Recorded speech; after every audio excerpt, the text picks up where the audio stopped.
Making a U-turn from about 4.5% decline witnessed between Monday and Wednesday.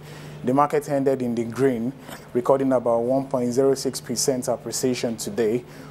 We have about 48 gainers and 27 losers, significantly better than what we witnessed yesterday.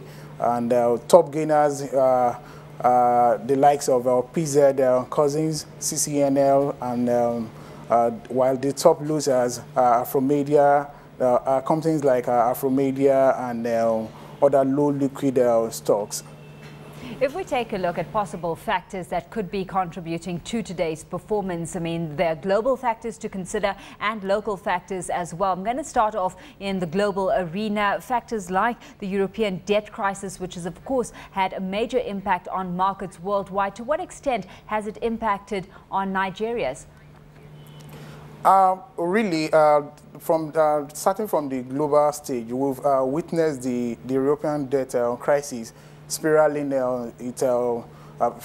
across the major markets of the world, and this is likely to have had some impact on the decision-making of foreign investors, which could have actually affected their incursion into the Nigerian market for investment. However, we believe the recently released FAC allocation into the economy, I mean, distributed to the 3 tiers of government, should improve some measure of liquidity in a matter of a few weeks.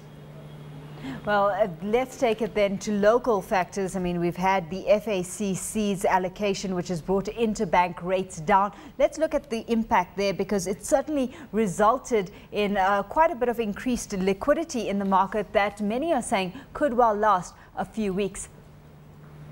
The belief is that what we are seeing as a result of the FAC allocation could actually may actually last for about 2 or 3 weeks, depending on when the liquidity dries up in the economy. As it is now, we've witnessed some decline in rates across the curves. We've seen the interbank market crashing from about 7% to about 1.5%, thereby pushing some liquidity into the money market.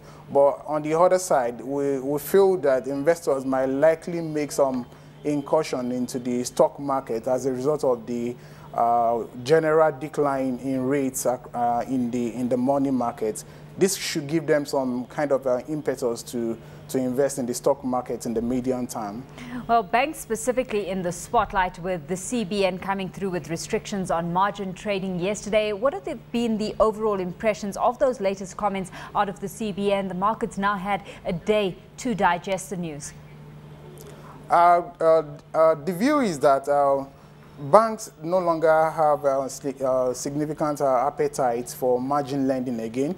Secondly, we believe most of these banks have actually reduced their margin lending exposure even before the rules were released. So it may not really have any effect on their loan exposure. Thirdly, we believe margin lending may not even reignite any strong activities in the stock market as a factor, given the fact that bank stocks are now forbidden from taking margin lending, from being used as margin lending.